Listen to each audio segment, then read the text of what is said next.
I went to Irwin High School, and sophomore year, I decided that my athletic ability wasn't enough, and I wasn't really buckling down in the classroom, so to speak. And my focus and attention was elsewhere. And I had the opportunity to go to a boarding school called New Hampton School in New Hampton, New Hampshire, that allowed me to put more focus on my academics. And I knew that was very important going into college. But once I got to New Hampton and understood the atmosphere and the environment of next level learning, I understood what the collegiate environment would be as well. And I knew that I was prepared enough to go into these doors and thrive as a student. I was a two-time student of the year at New Hampton School. And so I was prepared for all of the challenges that any college student would have going into college. But once I got there, the promises of an educational, high education or higher learning um, opportunity was immediately thrown out the window simply because I was an athlete. And there was already a pipeline for athletes to come in, be given courses, be given classes, and then going on to the next stage. And for me personally, I was good enough as a student to thrive without any kind of assistance. And so when I did get to the University of North Carolina, Chapel Hill, it threw me off a little bit because the temperature of the university at the time was going through in the basketball program was going through a rebuilding stage. But the actual university had a reputation of 92% graduation rates and so on and so forth. So academically, it wasn't up to par as a Stanford, but it would be right in the middle where, you could go to the University of North Carolina and come out, outstanding academic student. But once I started to learn what was really going on to keep us eligible as athletes, it raised a red flag, but not a big enough flag for me to say anything publicly. I kept it internal, and I allowed myself to do a little bit of research internally to really try to combat thoughts of, I'm smarter than this. I don't need, tutors writing my papers. I don't need this, that, and the other.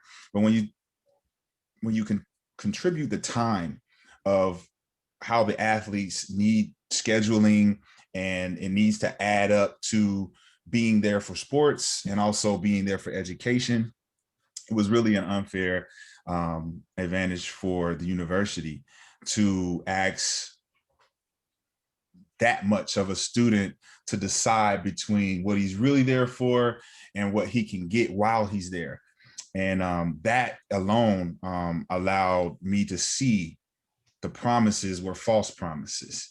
And the more I played, I started to see also when I can walk down Franklin Street and see my jersey in the stores and go into the stores and, ask, can I get this jersey? And it's going to be $40. I'm like, but this is my jersey. Didn't matter. And so the temperature of understanding you can go to a store, see your jersey, not get it, but you're constantly, attending classes and having requirements academically that didn't stand up to the reasons why you were at the university. And those reasons specifically had promises tied to them academically. And those academic promises were never met because I was never there for the academics.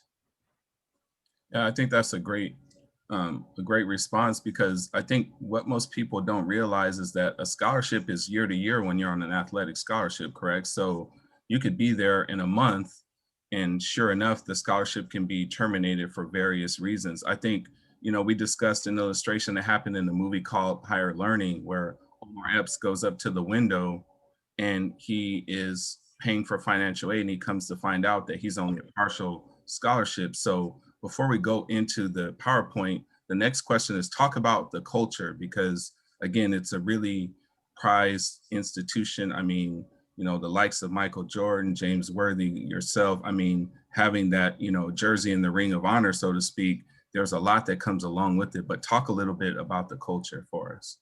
Well, the culture of the University of North Carolina as a whole was more so of brotherhood, family, Mm-hmm. a lot of the Carolina way. And in the college sports realm, it's looked at as the blue heaven. And Mm-hmm. Michael Jordan is the blue Jesus, Tar Mm-hmm. Heel Jesus. And so when it comes to the culture of everything, it's similar to how the NBA works with the passing of the torch from Michael Jordan to Kobe Bryant to LeBron James to whoever's next. There is a formula to it.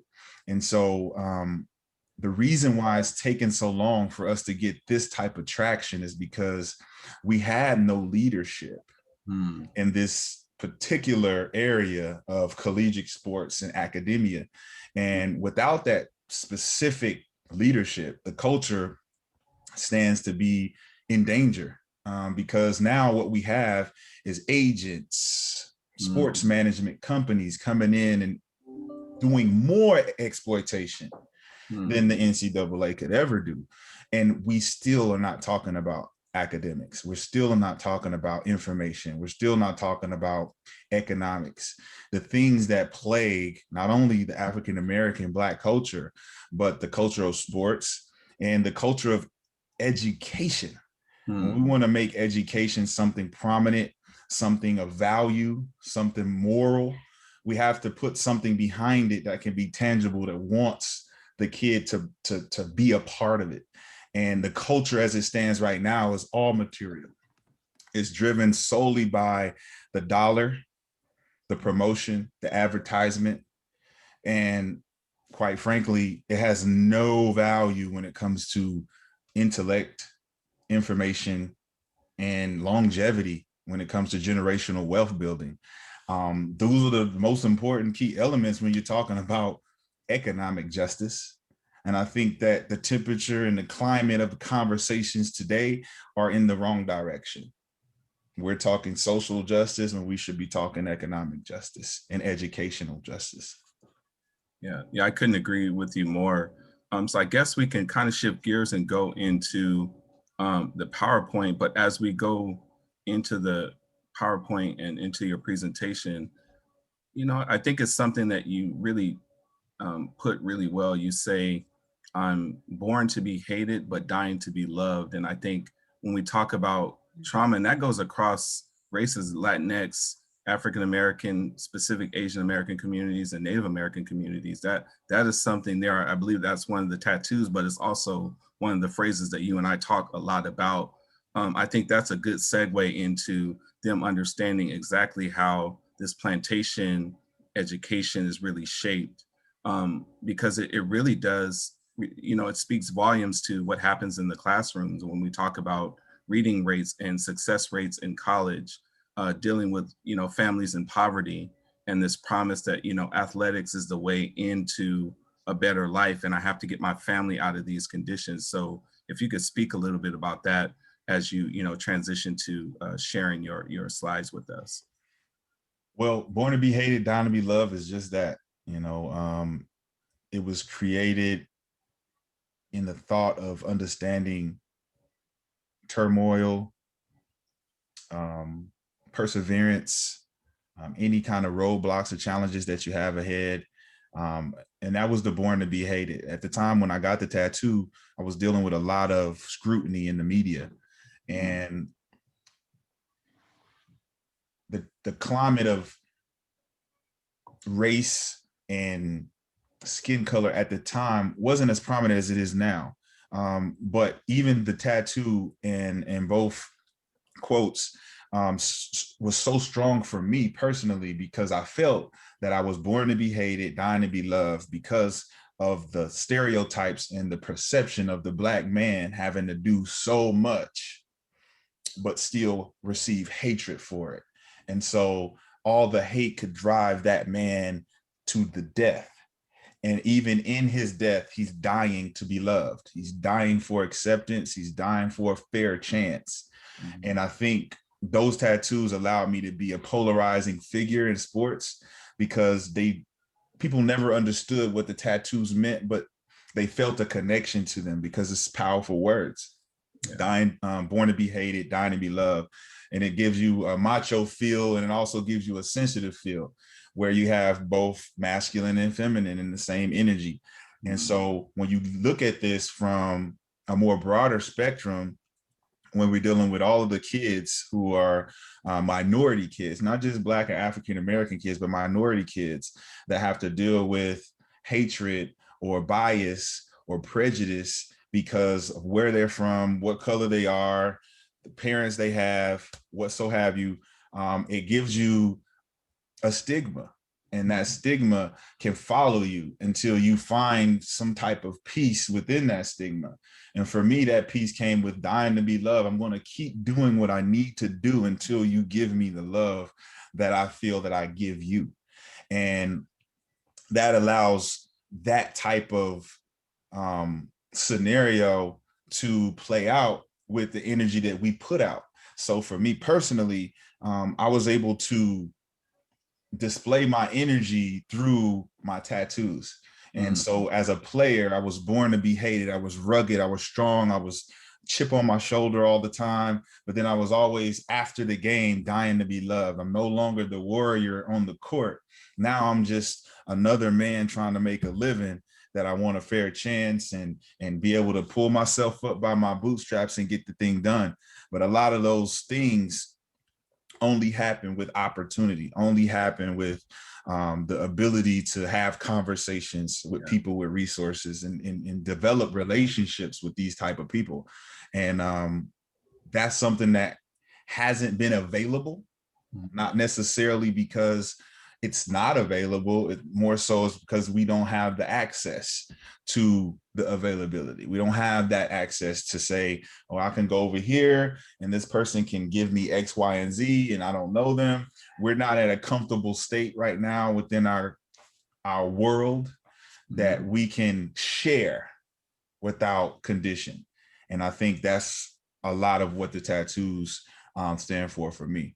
Excellent. You know, you just reminded me of what Dr. King once said. He said that it's cruel to ask a man without boots to pull himself up from the bootstraps. So when we see people not having educational opportunities, it really does trigger that sentiment. And I think you kind of drill that point home with some of the graphics that you'll show us here in a minute, because you talk a little bit about the social isolation when you're an athlete student, as you put it, because you're not, you know, sometimes you're off campus 3 or 4 months during the season, but you're still expected to meet the academic rigor. So it looks like we have to really rethink how we shell out, you know, student athletes and their education. But, you know, also the other thing, it reminds me, you know, training educators, what did the best college teachers do for you? If you ran into any that really inspired you to, you know, get some of those academic opportunities, as you go ahead and share your slides with us.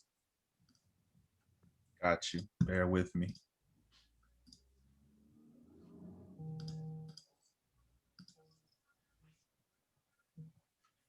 So let's try this again.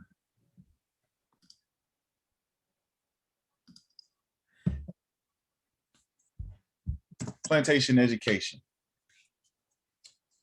Where I really want to start is to talk about how there are less cops, doctors, lawyers, pilots, sailors, engineers, and architects. And there are too many entertainers, criminals, and prostitutes. There are more Black entertainers and criminals than there are teachers and entrepreneurs. The Black culture is estimated to be 90% entertainers and criminals, while the 10% are other.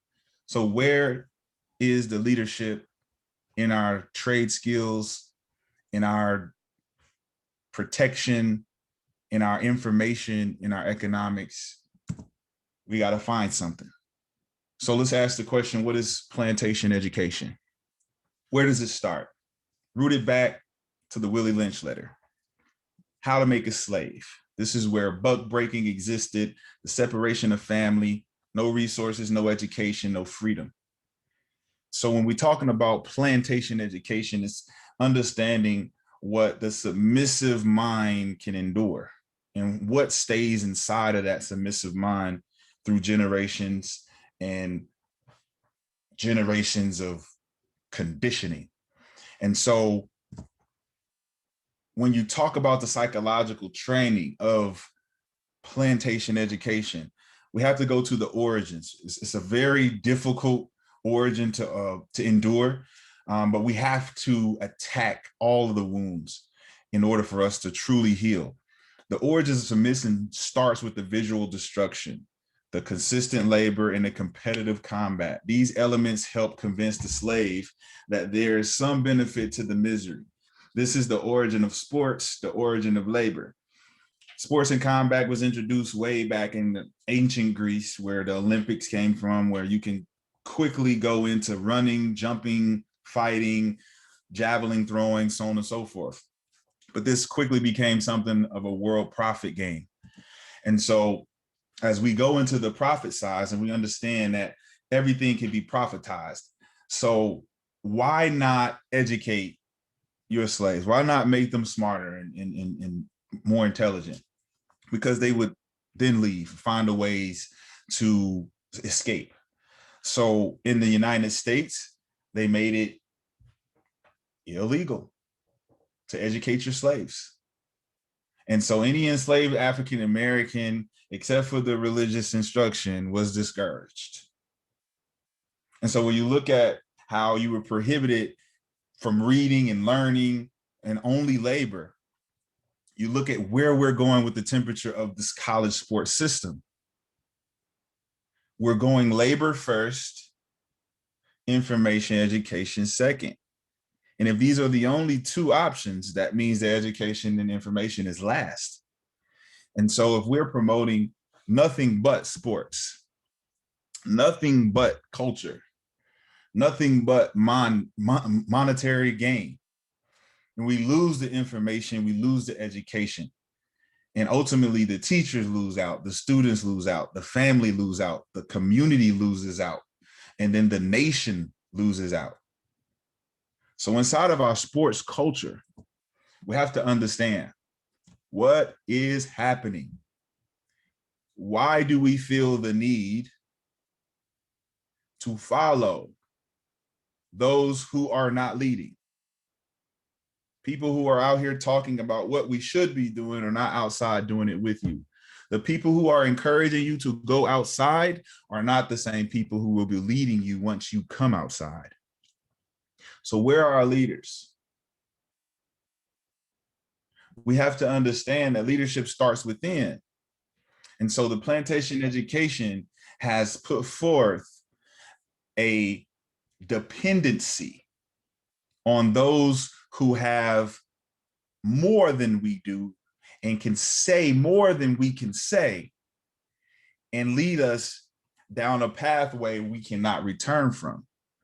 And going back to what Jarrell said about the Dr. King quotes, one of the quotes before he passed was that I think I led my people down a burning building, fighting for the wrong causes, whether it be social or economic, civil rights, and natural rights, and things that could allow us to further ourselves, like educational rights. And these things happen because the attention was on the wrong problem. Because we can all be equal in the economic sense if we are all in the same bracket. So here we go with what it's all about. So athletes are leading, celebrities are leading, and they're leading with their checkbooks. They're leading with their contracts. They're leading with the Louis, the Gucci, the Prada. How many of these athletes are promoting education? The lack of information leads to misrepresentation, manipulation, and the miscommunication when it comes to financial education of the athlete. The most important thing an athlete can have going into the professional realm is educational fortitude.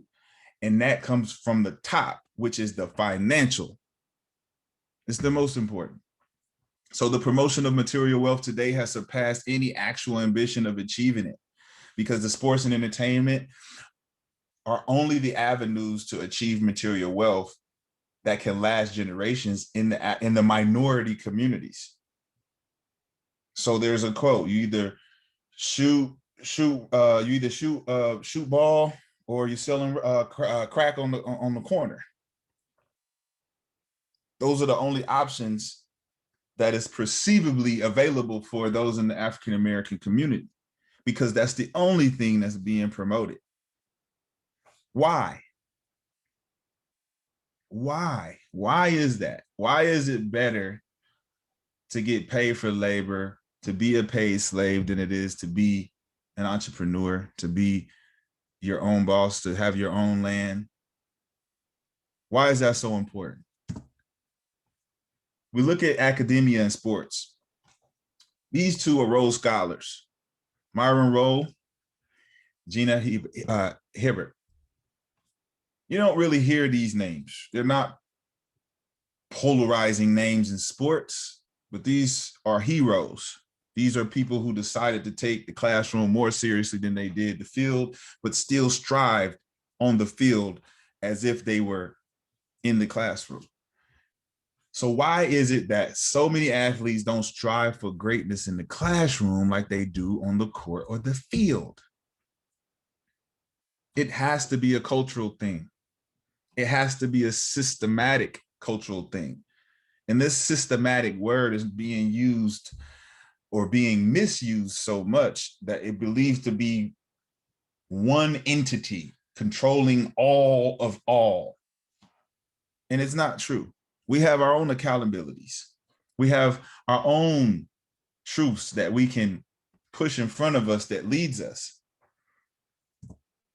So you look at performance-based requirements in the standpoint of academia, and you look at how these Rhodes Scholars were able to balance athletics and education at the same time. Well, athletes should be the iconic example of hard work and dedication and discipline. And that should be added with educated, intelligent, articulate, and teachable qualities. These athletes get one of two things by default. They get the hard work, dedication, and discipline because sports has a criteria for participation. We have to have effort and energy in sports. That is expected. That is the two things that are they're just prominent. Bring your energy, play as hard as you can, and make sure you're just doing your job. These are attributes of the athlete. The other side is what college should deliver to the athlete, which is the education, the intelligence, the articulation, and the accountability. These are attributes that students that are not playing sports have to live up to.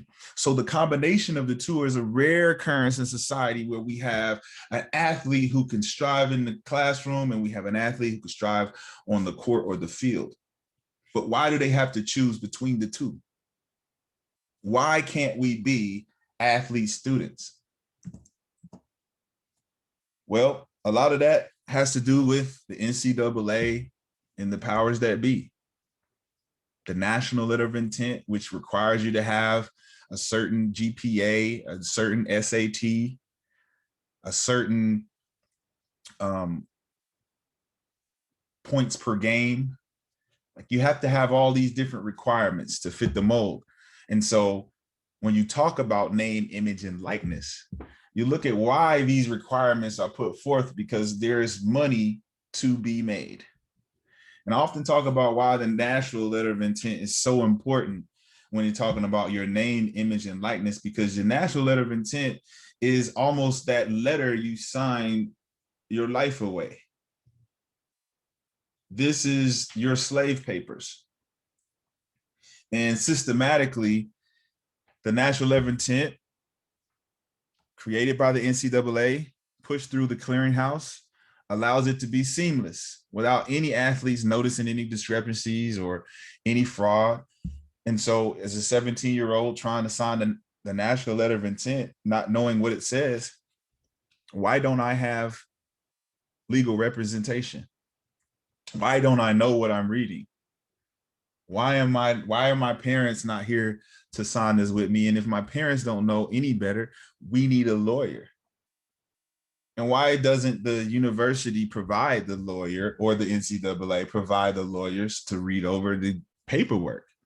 Well, because there's so much money behind the signature of this national letter of intent that we wouldn't want to indulge in giving you that information, because your name, image, and likeness makes so much money for us that we will leave it up to you to find out that it's a voluntary letter, that you don't have to sign it, that you don't have to sign over your name, image, and your likeness, and that you can still go to that university. And you can now make money off your name without selling yourself short, because you want to be a part of the NCAA clearinghouse, which then holds you responsible and accountable for arriving to the university, having a certain GPA, and then following the rules of whatever the NCAA require, whether it's trying to eat with a teammate, trying to catch a Greyhound bus to see your mom. You can't do any of those things. So when you look at NIL, NLI, what's the difference? It's the slave contract, puts you in your place, prohibits you to monetize off of your name and your likeness. This is where we are right now. We're talking about sports, we're talking about athletics, we're talking about money. We're not talking about education. We're not talking about information. 30 for 30, ESPN broke.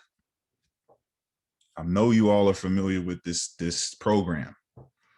And if they hadn't turned it off and shut it down years ago, I would be a part of that program, because I too went broke due to the fact that I had no idea what to do with my money. So it came and it went. But I don't blame anyone, but someone has to take the blame. So when you look at how everything was set up within the systematic placement of the NCAA, it all goes back to, what are we learning? What are we teaching? And what are we getting out of it? And that, to me, is the most important conversation that needs to be had, rather than how do we make these kids rich before they even know what to do with the money.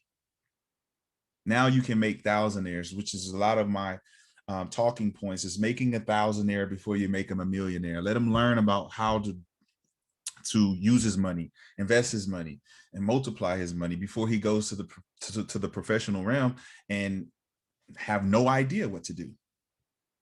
So these are opportunities that we have now that the conversation is being had to literally fix the problem with critical conversations, things that can really turn the tide. And we can't stop with conversations because there's so much more to talk about. But this is where the presentation ends. Wow, thank you. That was really insightful. We just want to open it up for questions. I know I'll have a few, but I want to ensure that the participants can weigh in and unmute themselves. But again, I think it was great. It was a lot to take in. It's important to see, the value of education, financial literacy, all the things that I know in college we definitely want to prepare our students for as they go out into the real world in their, respective professions. So let's open up for questions. I don't know if there's anything in the chat, Jackie. I didn't know if you saw anything. No, there are no questions, so that's fine. Oh, somebody's got some questions. I have quite a few, but I'm trying to ensure equity of voice. I got one question. Go ahead. Hey, Rashad, how's it going? How you doing? Good. Long time no see. My question is, so you mentioned athlete, student, athlete, right? So at what point, right, if I'm mistaken, you're considered to have a talent, right? as an athlete. You're a talented individual that most people cannot exercise on. So at what point should that talent, because if you're working hard to get into the NBA, you're exercising on that talent, you're building up that talent, you're banking on that your talent will get you XYZ place. At what point are we saying that, okay, we understand you're a talented individual, but don't put 100% on that talent. You have to focus on your education. Should it be a simultaneous type of effort, or are we saying, okay, we understand you're talented, we like, what are you banking on? That's kind of, you know what I'm saying? The information should start in the beginning. I think that all of that information should be given ahead of time, so that you shouldn't have to make that decision in the middle, right? And so if you're making it in the middle, now you really have to choose, you know? Yeah. And so if you have that decision to be made, like, I'm all in, this is what we're gonna do in the beginning, I want it all. And so it's difficult to do that segue in the middle, where you're already there and then you're trying to figure it out. It should be the mentality from the beginning. Gotcha. Thank you. There is some questions in the chat, I think. Michael Graham, where's Michael? You know, I think with that question, I can read it. What year are we going to develop NCAA sports regulations? I think that really speaks to what's happening right now when you see high school kids signing deals with YouTube and app companies in millions of dollars for their name, image, and likeness. So I think what Rashad has done with spreading the word out is allowing athlete students to understand that they don't have to go that route. They still can monetize their own image and likeness before they enter in college. So we've been seeing that a lot with the high school students around the area. And I know it's been, you know, Rashad can speak to it a lot more than I can in terms of what those contract amounts are and why, because you're essentially getting your own marketing deals and merchandising deals before you step foot on a college campus. And that question, Mike, what year? I would see, you know, maybe 3 years down the line, they'll start setting up regulations, but it'll be too late by then. I think the athletes will be in full control over their name, image, and likeness, and where they see their value with the university. So personally, you know, people ask me all the time, you know, you went to the University of North Carolina, so happy, you know, why did you try to take them down? You should be grateful. And I always looked at it from a different lens, because I could have chosen any university I wanted to, and I chose them. And I felt like I was doing them a service by coming to their university and adding prestige and adding promotion and advertisement and adding fans and more students to want to come to their university. So I looked at myself as the prize. I didn't look at myself as the addition. And so when you have that, these college athletes now know that they don't need to go to this university. University needs them to come there because it's all about the money. But if we had a different mentality, we would see that I need to go to this university because I need the information. And that's not the conversation. So the regulations will be more regulated towards how much money we give these kids, how often we give it to them. Do we set it up this way, set it up that way? And it's never going to be what's highlighted in the book, which is performance-based requirements that force the coaches to be accountable for how that player is developed and the results behind it, but also how that player is paid due to how he performs.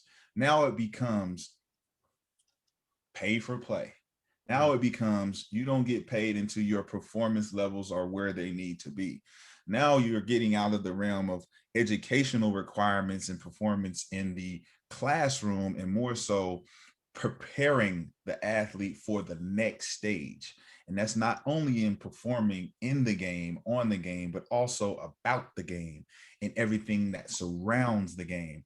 And that's including budgeting, investing, financials, family, foundations, giving back, all the philanthropy, all of these things are inside of this performance-based requirement. but we don't have that type of accountability in college sports yet. So hopefully, Mike, when those maybe 2-3 years down the line, we get to those regulations and they can start implementing some of the things that are in the book, and they can start seeing the bigger picture of how they have opened Pandora's box and allowing the money to dictate the education. Excellent. Jelena has a question. I see her hand up. Yes, I do have a question. I played sports in college also, and I did see that there was a difference with the males and the females. And so I wanted to know, like, what was some of the perks that they gave you to keep your mind off of those things, like your jersey in the store, or all the ticket funds are coming not to you, but to the school. So did they give you like some kind of like something to take your mind off of it? You know, like I know we got like meals and restaurants, we got that celebrity kind of feel, even though we were all broke. But did they do anything like that? What are they doing to keep us like blinded? Distracted. Yeah, distracted. Well, I mean, right now, back in the day, I guess when we both were in college, my sister also played at University of North Carolina, so she has a testimony as well. But for me personally, I didn't have distractions, you know, just females mostly, you know how females can distract the male side. Sometimes they're sent though. I've seen. So, but aside from that, there wasn't anything that it is now. Like now there's enough social media and attached advertisement that they can push in your way to distract you from thinking about how much you're getting paid, if you're getting paid at all. But when I was in school, it was my own ambition that distracted me. I wasn't thinking about, you know, how much money was. I knew that the goal was to get there and the money would come. And there wasn't anything else that I needed to focus on that could distract me from the goal. So right now in the temperature, I think the distractions are keeping up with the Kardashians, keeping up with the Joneses, keeping up with the Drakes, you know, kids, and they've incorporated themselves into the collegiate realm now, where you got the rappers and, you know, going to high school games and they're, you know, showing up in the locker room. These are things that wasn't happening before that distracts the kid from thinking about all these other things. And they're just like, oh, stay here. But if you were actually thinking about why your college coach comes to the gym in a different Mercedes-Benz color every other practice, why he stays on the golf course in a mansion, we don't ask ourselves those questions. And so when you look at, okay, my coach is getting paid $500,000 to draw up plays, and we're out there blood, sweat, and tears and going to class every day for hours on end, and there's no accountability for the coach, but he gets a check. But when we win the championship, we don't get nothing.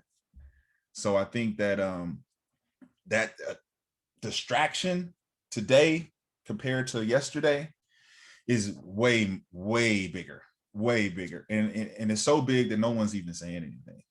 It's like, you're a snitch. I mean, that's what I'm labeled a snitch in the African-American community, the Black community, because I said, I don't like what's going on here. I don't like what's going on here. Somebody should say something about it, because you're getting paid X, I'm not getting paid anything, and you're not giving me the education you promised me. You guys promised first-class education, and that's the reason why you're not giving me first-class compensation. So if you're not giving me education, you should be giving me compensation. But that's the whole slogan of the NCAA. That's how the colleges work. That's how the coaches work. That's why all the coaches fight for not paying players, because it comes out of their pocket. That's the distraction. Thank you. Well, you hit on some really interesting points. I know it's a lot to take in, but you talked about the high school, you know, celebrities and entertainment focusing in with the high school athletes because of this new rule. I know Ed O'Bannon really did it with the gaming, and I think you're doing it with the other aspects of, understanding, your value before you get to a college campus. So again, I think you really are doing this for the next generation. And it's what, Obama's book, The Promised Land, he talks about is making a difference worth the sacrifice. Because I know, I've known, on a personal level for many years now, to where I know, there's been a lot of sacrifices that you've made. And I really do see the next generation, it is worth making that difference, because I'm seeing, these endorsement deals come before they even set foot on college. But now it's just, hammering home the educational aspect. It's like, well, now that I'm getting around some of these rules, I really can focus in on schools, and hopefully colleges will rewrite your course of study to where you're not competing with meeting the rigors of a basketball schedule and then going to class. Like a medical internship, when you're focused on working in the hospital, you're just in the hospital. Mhm. Why can't we write your classes to where you take more of your classes when you're off schedule for sports? That's rethinking the academy and opening up some of the majors, right? We talked about some majors that aren't really labor ready. If I'm studying a specific major in, like, art history, is that really going to help me compete in a global economy? But a lot of times in your book, you point out where athletes were just being filtered into certain majors where they could get the grade just to stay eligible, but that career path wasn't really going to lead to anywhere. Right. So, yeah. Yeah, it's definitely a dynamic that has been covered over the faces of a lot of young minority kids that could use the information. And that's unfortunate, but that's what we're here for. We're here to unveil the ignorance. We have Shaliko has a question. Okay, go ahead. Just thank you for this presentation. And to me, you're not a snitch. You're just telling people like it is. Anyway, what is your suggestion for how one can communicate success in your field or in that field? What can you say to a child? For example, my nephew, I'm an educator all the way. And I always say education first. Me and my mother, we always say education first. But his dream is to go to the NBA. And so, of course, we don't want to, kill his heart, right? Yeah. But what I've always said, and I said, Auntie, listen to your auntie, always have a plan B. And be smart on what you can do. And so what is your suggestion on what to say to young people that actually, this is their dream, this is what they want to do. And, they don't see what you see, right? They just like, yeah, I want to, and I think his is more relational because his dad was a basketball player. So it's kind of like tying that in. And I'm like, okay, but sweetie, you need to get this. You need to get this. Yes. And so what would be your suggestion for that? I have this conversation a lot. It's a very passionate conversation because I have my own testimony to consider, and I wouldn't do the same thing twice when it comes to putting all my eggs in the basketball basket. That's where I would say we have to make other things in life cool. Because as I stated before in the beginning, either you're selling rock on the corner or you're shooting the rock in the hoop. These are the two options that have been made very, very enticing in our community. So being a basketball player is what, we see on TV all the time. LeBron, Steph Curry, Damian Lillard. These are the kids that are like, oh, I want to do that. I want to be that. But you don't see a doctor in sight. You don't see a fireman in sight. You don't see all the things that we kind of seen coming up. We had our options in career day of what we wanted to do and how we wanted to do it. And somehow it was still cool to kind of want to be a fireman because the fireman would show up with his fire suit and you could see all the cool stuff and be like, oh, this is cool. But we don't see that at all anymore. So the advice that I would give, that I always give, is trying to make other elements of life cool, trade skills. we don't have in our community any of the new inventors that can do things that haven't been done before, because our focus is one tracked sports or entertainment. And that then puts us as a culture, as a species, as a race, as a nationality, as an ethnicity, as entertainers. All we do is kick them feet and throw them hands in the air and make the crowd laugh and scream and cheer. We can't do nothing else because it's not popular. It's not cool. And a lot of my presentations, I say we have to make being a nerd and a geek cool. For the first time in forever, we have to make being smart and intelligent a cool thing, because when you go out to that court and you find out you're not good enough in today's culture, we're talking about deep depression. We're talking about high anxiety. We're talking about mental health. Now, when I was growing up, that just called you soft. You need to go, toughen up, right? You're not good enough, go find something else to do, right? But now it's no, I want to do this. So now that you can't do this, now you're broke. And then we're going back to the 30 for 30. Now you're broke. When really you're just broken. You haven't had the opportunity to choose from different things that you could be interested in. You never gave it a chance because you and your friends all like this one thing. And you're all in the same line at the same candy store to buy the same piece of candy. And there's only 50 of them. There's a line of 200,000. There's 50 pieces of candy. So why are we all going for this one piece of candy? Because LeBron James eats it? I want the LeBron James candy. I'm gonna stand in line all day long until I get it, right? So that's the only thing that I would say as far as advice, especially as parents and aunties and uncles, is really trying to stress that there's other things out there that won't break your heart, that won't leave you in a competitive mind state where you have to win or lose.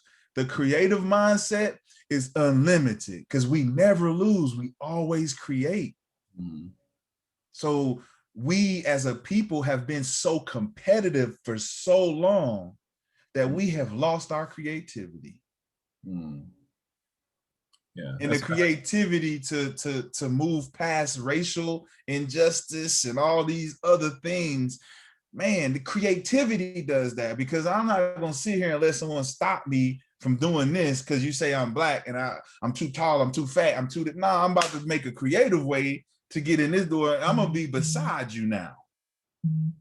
You can't stop me. So I think creatively, we had to come up with more creative ways to entice our children to want to do other things than just be entertainers. Excellent. Well said. So, I think the other thing too, as Jackie put in the chat to normalize it, what I like to tell, some of the educators too, is we have to set up an expectation for well-being. The reason why athletics and entertainment are so enticing, you're taken care of once you get to that spot. We have to find ways to make the other professions know that you can do well by doing good. And that is a big part of that conversation. Where it's like, oh, if I'm a doctor, a lawyer, an astronaut, if we use some of the grit and resilience to get to NASA, I mean, was it Branson just went to space? Yep. I mean, the tenacity it takes to be a civilian and want to do that, and the drive, when you apply it, it's interesting because not only was he taught, teaching really requires you to learn something, but to do something. It's not just listening to what people said. Now I need you to take it and go do it.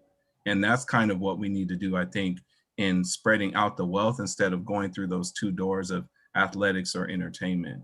So I know we're coming up on time. Is there any final questions or thoughts? I have a question. Of your male counterparts, athletes, do you have a lot of support? Because when you highlight the LeBron and so forth, it's like, yeah, you're right. These youngsters are looking up to them and, they're just kind of going with the trend. But there's times where I tell myself, they have that platform, they have so many followers, like they could be making such a difference difference in so many other ways, you know, but they kind of maintain that platform, you know, of prestige and, you Yeah. know, so I'm just like, it's frustrating. Oh, it is. Oh, it's very frustrating when you're in the field next to these guys and you're asking them, you know, you want to help a little bit and they don't answer. And you ask, you want to get in on this? They don't show up. And so it's almost like when you have these guys with these platforms and you have someone like me, I'm considered the fire starter. I'm considered Django. I'm the guy who's trying to take down the system who's enslaving us all. Yet the clear-cut message isn't destroy, it's rebuild. It's redesign.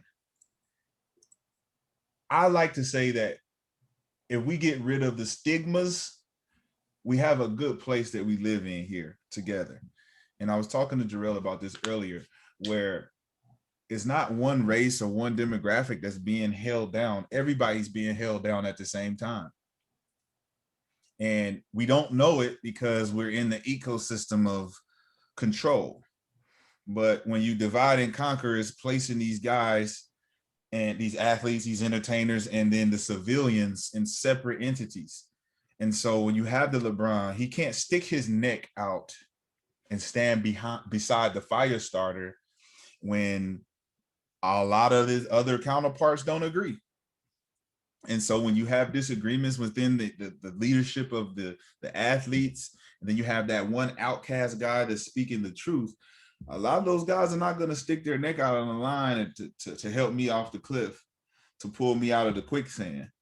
That's something I'm going to have to do by myself. But once I do, and I stand next to them and the people know that the truth was trying to reach them, but was being withheld because this person holds the light and this person holds the mic and I hold the truth, and neither one of these guys want to deal with me. So I have to hand the truth off to you so that you can hand the truth off to your youth. And we don't have to depend on the athletes and the celebrities to share the truth, in which they don't have any real passion behind doing. Now, it's not saying that they won't, and that a lot of them don't. But if they did, you would see it, and we don't. Yeah, it's really polarizing because they're doing as much as they can within their system of support, right? You look at your systems and you look at, you know, the impact variables. Is, you know, worth, is making a difference worth the sacrifice? Am I going to tear down an entire empire, right? When we think about movements in the 50s and 60s, right, you had to stay nameless so that they wouldn't, you know, throw a cocktail bomb at your house. Right now, you actually can speak up. Are people really ready to make that sacrifice? Because, you know, we saw Kaepernick kneeling on one of your slides, and you're like, well, he actually followed the rules. He actually, if people don't know the story, you remember he actually talked to the, I think it was one of the Navy SEALs on how to, one of the vets, and he actually followed the rules. And the camera was just panning. He wasn't trying to get any attention. And he was sitting at the back of the bench. Then he actually got captured. Yep. And then that turned into one of the largest debates, but he actually followed the right protocol. But the truth endured. So it took a while, but now it's like, okay, that makes a lot of sense on what he was doing. Mm-hmm. I think you're in a similar vein to where you're planting a seed, because we know people suffer due to the lack of knowledge. But now I've just discovered the next part, because they resisted knowledge. So when they resist the knowledge, that's why people will suffer. So you're planting the seed. And I think I've always applauded you for doing that. But I think it's a lot more work to do, and it's hard. I know it's uncomfortable for people to really talk about it. I mean, in your book, you have the transcripts there, and we know in college, like, you can't falsify transcripts. So when people say you're not really telling the truth, I have a issue with that, because we all know in our system, like, that's impossible for a student to doctor that. So again, I just want to thank you. I want to be mindful of everyone's time. Is there anything left to say? I saw some comments about Kaepernick and how media grabbed it. I know that's really true on how that got spun out of control and faster than any of us could even imagine. Yeah, I mean, when you talk about something like that, the intention Mhm. was there, but the preparation for a full-on movement was not. Mhm. And so when you look at all of these movements and you talk about the intention, and even for myself, Mhm. my movement was not prepared properly. Mhm. And that's why I wasn't received properly. And so if I was to do it again, I would do it differently. I would make sure that I had more people on board, that we can get the voice out, and then we can get these conversations had sooner. This happened in 2013. Mhm. So here we are now having the conversation finally, like you said, planting the seeds Mhm. in the plantation education where all the planting happens. Mhm. We have to plant it here in the origin so that it can grow beyond what we see on the field. Now we see this tree of life in the middle of all this turmoil, and we don't have to refer to the turmoil anymore. And I think for Colin Kaepernick's sake, and when I say, where's Colin Kaepernick, you say, well, he's disappeared because he wasn't ready for what he signed up for. Mhm. And so for someone like myself, following all of the greats from Malcolm X to Martin Luther King to all of the activists that have been available in recent years, I put myself in that category because I'm ready to stand in the fire. Mhm. And, you know, when you don't have those interviews ready, you don't have those resources to talk on topics like we're talking right now, the voice goes unheard. The people go untaught, and the wisdom goes out the window.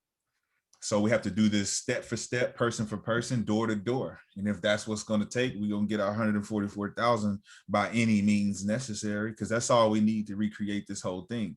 So, you know, when it comes to that dynamic, I'm ready for the fight. I've been ready for the fight. I stuck my life on the line. I put my neck on the line. I lost everything from friends, family, you know, can't even go anywhere in the sports realm without being judged on what I fight for, not how good I was when I played.